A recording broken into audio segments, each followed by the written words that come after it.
आप लोगों को आज जो वाक्य सुनाने जा रहा हूं, यह गालिबन आप अपनी लाइफ में, जिंदगी में पहली बार सुनते होंगे।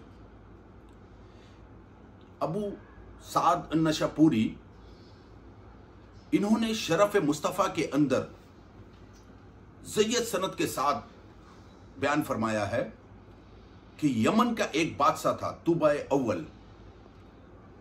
यह उन 5 बादशाहों में से एक था जिसने पूरी दुनिया की फतुहात की थी,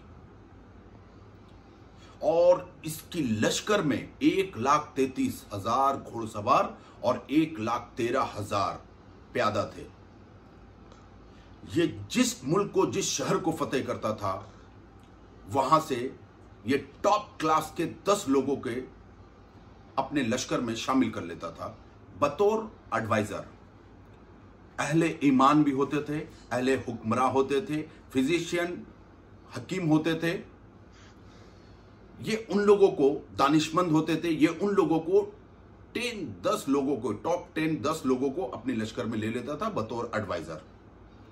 और इसकी इतनी बड़ी फौज देख करके बहुत सारी मुल्क, शहर जो है सरेंडर कर जाती थी और उनके ताजीम और वेलकम की तैयारी करती थी। अब ये फतुहात करते करते जो है, ये फतुहात करते करते मक्का पहुंचा। अब ये पूरी दुनिया को फतह करते हुआ आ रहा था, इसलिए इसके लश्कर में जो उलमाए कराम ने ये टॉप 10 हर मुल्क शहर से ली थी, ये इनकी तादाद 4,000 हो गए थे। और 4,000 उलमाए कराम में उस वक्त में इब्राहिम अलैहिस्सलाम की मिल्लत से पूरी दुनिया में जो है दीन थी, तो उसमें नसारा भी थे, यहूदी भी थे और ईसाई भी थे। इनमें एक उलमाए कराम सबका हेड था, रईसुल उलमा। ये बहुत ही परहेजगार और इबादतगार और सालेहीन था। ये इन सब का एक हेड था। अब ये मक्का पहुंचता है।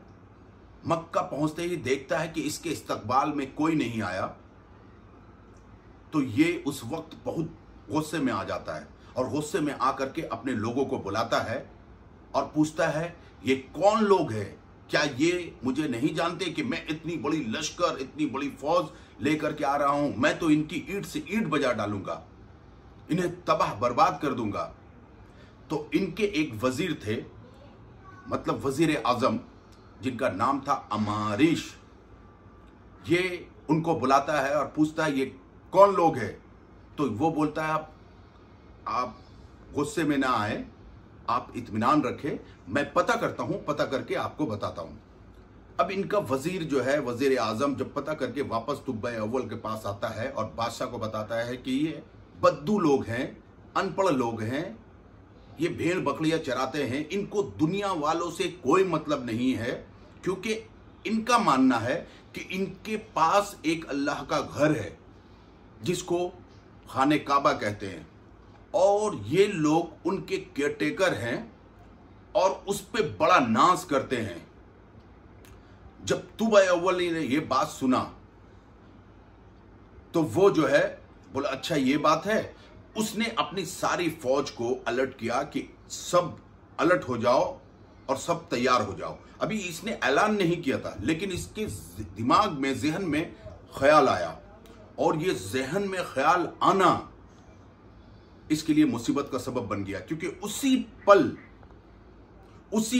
उसके सर में शदीद किस्म की एक दर्द उठी और उसके नाक से, आंख से एक पूनुमा पानी जारी हो गया, पीप की तरह। अब ये उस दर्द से और उस परेशानी से बहुत परेशान, बहुत बेचैन हो गया। इतनी बूदार पानी थी कि इसके महफिल में लोग अब बैठना भी, इसके पास बैठना भी गवारा ना करते थे, इससे दूर होना चाहते थे। ये इतनी शदीद क्राइसिस में था। उसने अपने वजीर को कहा और उसके लश्कर में जो टॉप क्लास के हकीम, फिजिशियन थे, उनको बुलाया गया। ये पूरी दुनिया से फतुहात करके आ रहा था, इसलिए इसके पास में सबसे टॉप क्लास के फिजिशियन अवेलेबल थे। उनको बुलाया गया और बादशाह तुबय अव्वल का इलाज करने का हुक्म दिया गया। इन्होंने अपना पूरा एफर्ट डाला, ये फिजिशियन अपने हकीम ने पूरा एफर्ट डाला।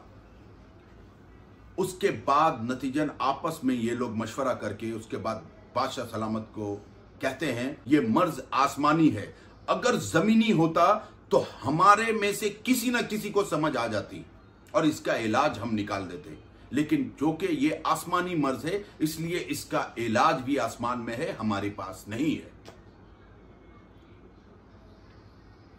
उसके बाद रईसुल उलमा जो 4000 उलमा कराम के हेड थे, उन्होंने रात में अमारिश के पास आए और उसने कहा मैं राज की बात करना चाहता हूं तुबय अव्वल से, बादशाह से, लेकिन मेरी 2 शर्त है।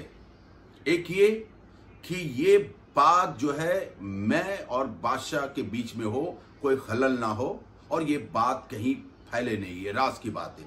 दूसरी कि मैं जो कहूं उस पे बादशाह को अमल करना होगा।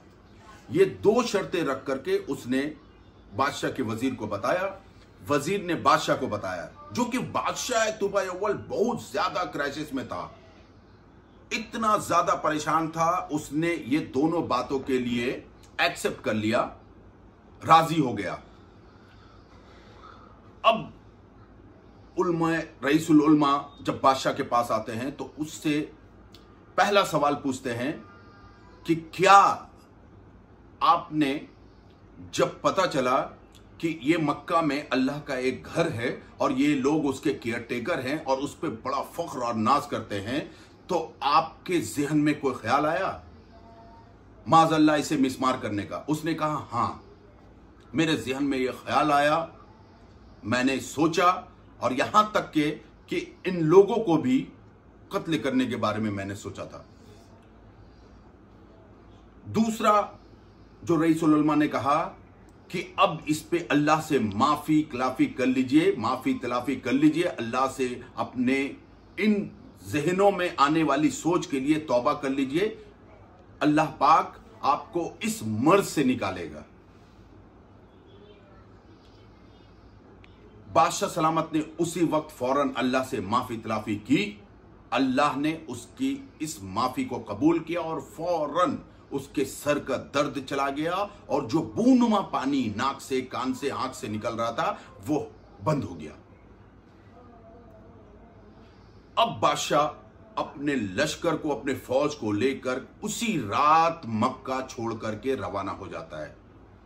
मक्का से जैसे ही बाहर निकलता है, कुछ दूर चलने के बाद बादशाह को एक पानी का चश्मा नजर आता है, जिस जगह का नाम है यशरब।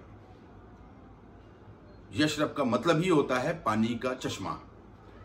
बादशाह ने अपने सेना को, फौजों को हुक्म दिया, ऐलान फरमाया कि हम लोग यहां रात में कयाम करेंगे, यहां रहेंगे, उसके बाद जो है दूसरे दिन सुबह हम लोग यहां से निकलेंगे, जो कि पानी भी था, अवेलेबल था, तो इसलिए उसने उसी जगह को बेहतर समझा रुकने के लिए।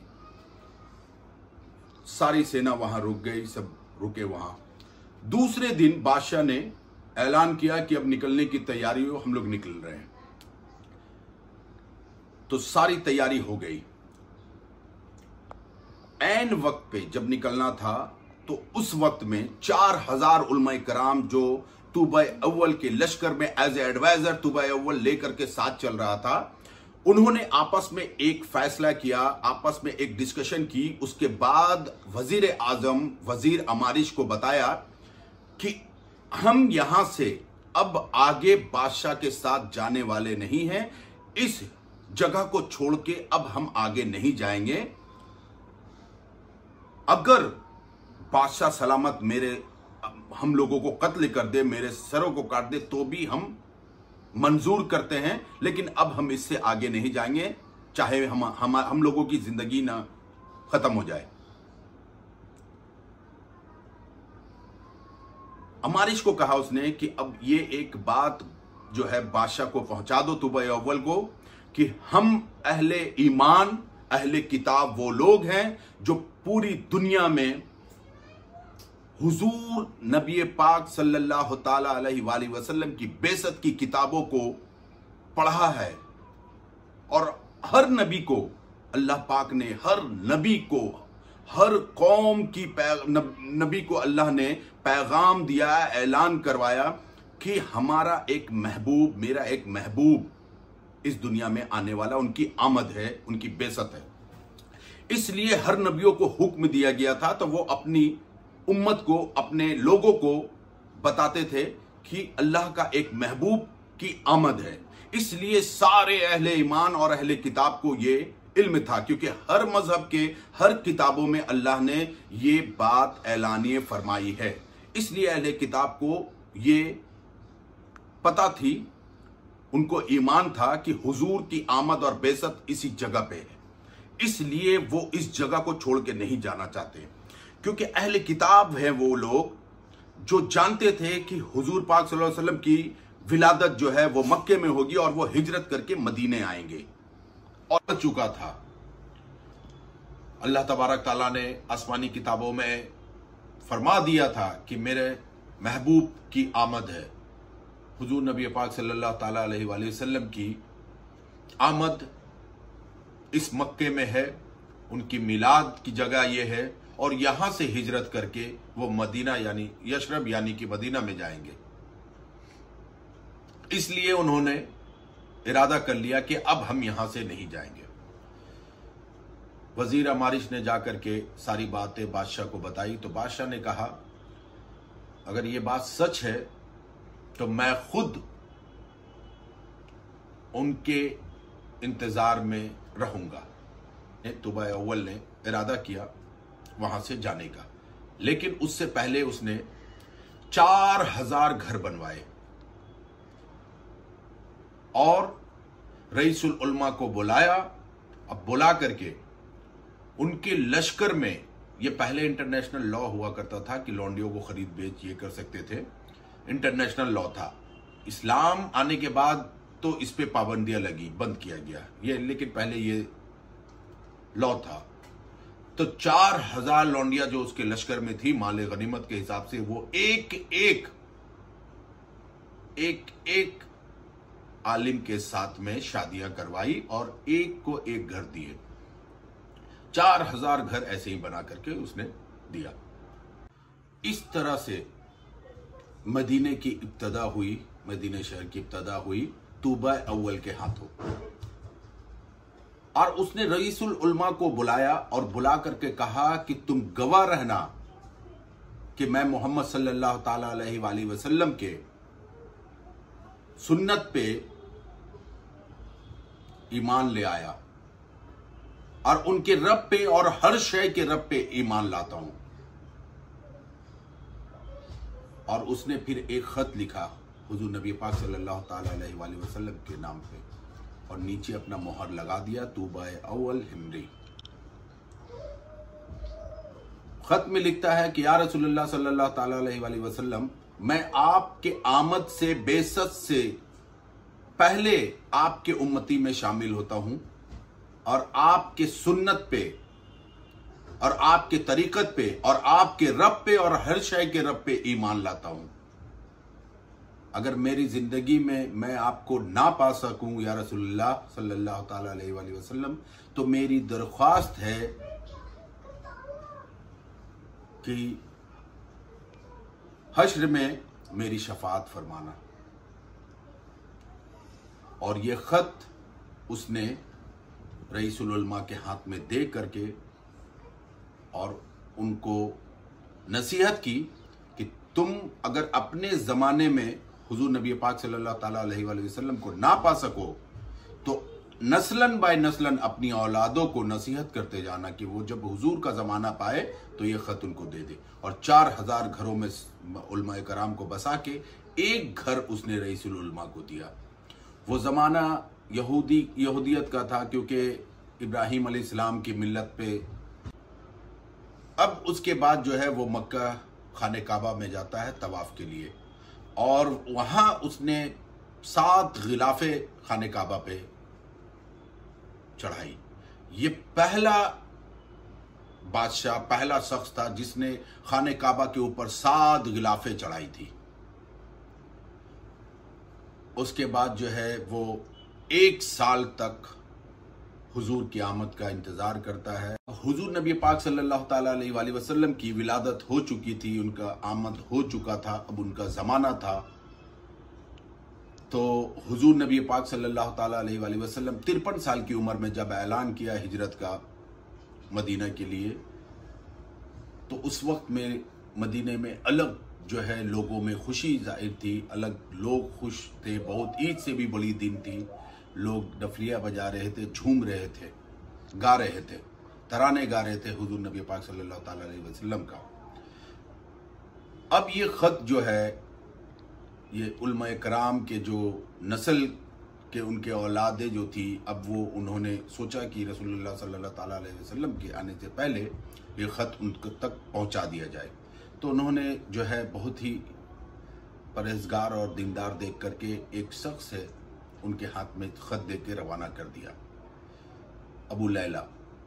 और वो पहुंचते हैं तो हुजूर नबी पाक सल्लल्लाहु ताला अलैहि वसल्लम के यहाँ पे मुख्तलिफ हदीस में मुख्तलिफ रिवायत है कि हुजूर नबी पाक सल्लल्लाहु अलैहि वसल्लम मक्के से में अगर वो ख़त लेकर के पहुंचा, मक्के में अगर अली रज़ियल्लाहु ताला अन्हु को दिया ख़त लेकर के, तो इसका मतलब वो हिजरत से पहले। और कुछ हदीस में है, रिवायत है कि उन्होंने अबू बकर सिद्दीक रज़ियल्लाहु ताला अन्हु को दिया कि पढ़ो, तो वो मक्के से निकल चुके थे। तो वो शख्स लेके पहुंचता है तो हुजूर नबी पाक सल्लल्लाहु अलैहि वसल्लम उस शख्स के फरमाते हैं कि तुम अबू लैला हो, वो तूबा अव्वल का ख़त तुम लाए हो। तो वो शख्स बोलता है, आप तो चेहरे से जादूगर भी नहीं लगते, चेहरे से जादूगर भी नहीं लगते, और ये जादूगर का चेहरा नहीं है, आपको कैसे पता मैं तूबा अव्वल का ख़त लाया हूँ।